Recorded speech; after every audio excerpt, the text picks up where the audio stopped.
Hello दोस्तों।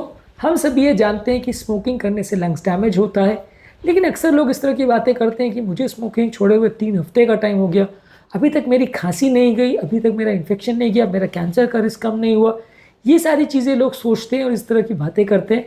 तो आज हम एक टाइमलाइन डिस्कस करने का प्रयास करेंगे कि स्मोकिंग छोड़ने के बाद लंग्स में क्या क्या तरह के बेनिफिट देखने को मिलते हैं और कितने जल्दी देखने को मिलते हैं, ताकि ओवरऑल इस बारे में एक अंडरस्टैंडिंग डेवलप हो पाए और लोगों को मोटिवेशन मिल पाए कि वो अपने स्मोकिंग की आदत को छोड़ सके और लंबे समय तक इसको मेंटेन कर सके। टॉपिक पर जाने से पहले जो लोग हमारे चैनल पर नए हैं उन्हें रिक्वेस्ट करूँगा कि चैनल को सब्सक्राइब करें, वीडियोस को लाइक करें, शेयर करें, फॉलो करें, कमेंट करें, पूरा देखें। टॉपिक बहुत ही इंपॉर्टेंट है, इसलिए एंड तक देखिएगा। चलिए शुरू करते हैं पॉइंट।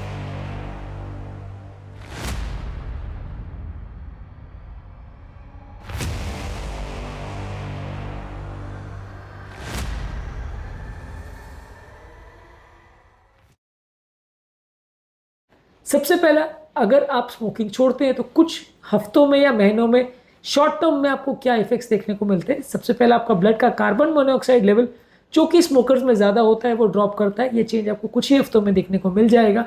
इसके अलावा जो आपकी लंग फंक्शन कॉम्प्रोमाइज़ हो जाती है स्मोकिंग करने की वजह से, वो जैसे जैसे आप स्मोकिंग छोड़ते हैं आपकी ब्रीदिंग कैपेसिटी इंप्रूव हो जाती है, लंग कैपेसिटी इंप्रूव हो जाती है। पल्मोनरी फंक्शन टेस्ट आप जब करते हैं तो ओवरऑल आपको कुछ ही हफ्तों में इसमें बेनिफिट देखने को मिलेगा। आपकी खांसी कुछ हफ्तों से 1-2 महीने के अंदर काफ़ी हद तक कम हो जाएगी। यानी स्मोकर्स रिलेटेड जो लोग को कॉफिंग होता है वो कुछ ही हफ्तों में कम हो जाता है। सांस फूलने का जो प्रॉब्लम है उसमें आपको कुछ ही हफ्तों में फ़ायदा देखने को मिलेगा। अगर परमानेंट डैमेज लंग्स में बहुत ज़्यादा नहीं हो गया है तो सांस फूलने के प्रॉब्लम में आपको सिग्निफिकेंट फायदा मिलेगा, क्योंकि लंग्स में जो डेब्रीज या कचरा जमा हो जाता है स्मोकिंग की वजह से, जिसकी वजह से खांसी और सांस फूलने का प्रॉब्लम होता है, वो बेटर क्लियर हो जाता है जब आप स्मोकिंग छोड़ते हैं।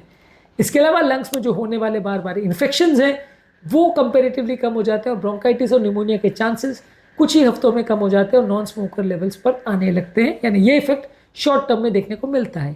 अब बात करेंगे मीडियम टर्म के इफेक्ट से, यानी जो महीनों से सालों में देखने को मिलता है।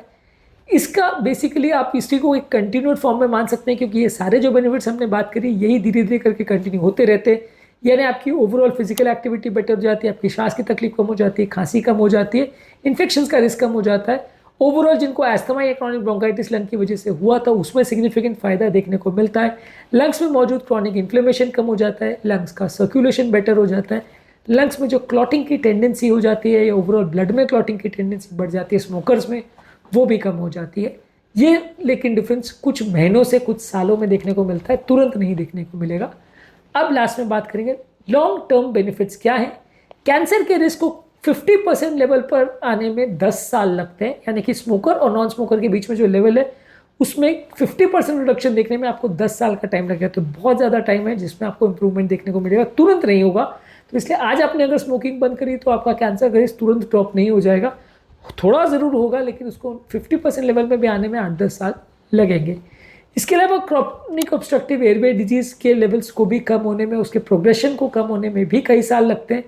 और बाकी कैंसर जो शरीर में होते हैं जैसे मुंह का, थ्रोट का, गले का, ये सारे कैंसर के रिस्क को भी कम होने में कई साल लगते हैं। तो कैंसर के हिसाब से यदि हम सोचें तो लंबे समय तक, सालों तक स्मोकिंग बंद करेंगे तो ही आपको सिग्निफिकेंट फायदा देखने को मिलेगा, नहीं तो नहीं। ओवरऑल हमारी लाइफ एक्सपेक्टेंसी बढ़ जाएगी, क्वालिटी ऑफ लाइफ बेटर हो जाएगी, आप ज़्यादा साल जी पाएंगे, ज़्यादा अच्छी लाइफ जी पाएंगे, और इससे ओवरऑल आपका एनर्जी लेवल्स और ओवरऑल आपकी लाइफस्टाइल सब कुछ इंप्रूव हो जाएगा, क्वालिटी ऑफ लाइफ इंप्रूव हो जाएगा। कई लोग को जो स्मोकिंग की वजह से स्मेल और टेस्ट चला जाता है, ये भी नॉर्मल लेवल्स पे आ जाता है कुछ ही दिनों में जब आप स्मोकिंग को छोड़ते हैं। स्मोकिंग छोड़ने के बाद आपकी लंग्स की ओवरऑल कंडीशन को सुधारने के लिए आप और क्या क्या चीज़ें कर सकते हैं। आप रेगुलर बेस पे एक्सरसाइज कर सकते हैं जिससे आपका ओवरऑल लंग फंक्शन और ओवरऑल फिटनेस बेटर हो जाएगी। हेल्दी डाइट ले सकते हैं जिसमें ताज़ा फल सब्जी, low fat dairy products, healthy fats और लीन प्रोटीन ज़्यादा ले सकते हैं। पानी ज़्यादा मात्रा में पी सकते हैं जिससे आपका ओवरऑल म्यूकोजा जो है लंग्स का वो हाइड्रेट होगा और लंग्स में जो म्यूकोजा वो फंसेगा नहीं, खांसी बार बार नहीं होगी। पोल्यूशन को अवॉइड कर सकते हैं जिसमें स्मोकर से आसपास अवॉइड करिए, उसके आसपास रहना। और किसी वातावरण में अगर पोल्यूशन है, इंडस्ट्रीज़ है या किसी और जगह का चूल्हे वूल्हे का अगर स्मोक आ रहा है तो उसको अवॉइड करें। ये सारी चीज़ें भी स्मोकिंग छोड़ने के बाद आपकी एडिशनल हेल्प करेगी, जिससे आपका लंग्स या फेफड़े लंबे समय तक हेल्दी रह पाएंगे। आज के टॉपिक में हमने बात करी यदि कोई व्यक्ति स्मोकिंग छोड़ता है तो उसको कितने समय के बाद फ़ायदा देखने को मिल सकता है, इसका टाइमलाइन क्या है और वो कब एक्सपेक्ट कर सकता है कि उसका रिस्क एक नॉन स्मोकर लेवल तक आ जाए, कितने टाइम में क्या क्या फ़ायदे उम्मीद वो कर सकता है। उम्मीद करूँगा कि आज के टॉपिक में कुछ नई बातें जानने को मिली होगी। इसके अलावा स्मोकिंग संबंधित और क्या क्या इश्यूज होते हैं और स्मोकिंग छोड़ने के लिए इंपॉर्टेंट टिप्स पर हमने अलग अलग वीडियोस किए, इन्हें जरूर चेकआउट करें। टॉपिक एंड करने से पहले जो लोग हमारे चैनल पर नए हैं उन्हें रिक्वेस्ट करूँगा कि चैनल को सब्सक्राइब करें, वीडियोज़ को लाइक करें, शेयर करें, फॉलो करें, कमेंट करें, पूरा देखिए। Thank you.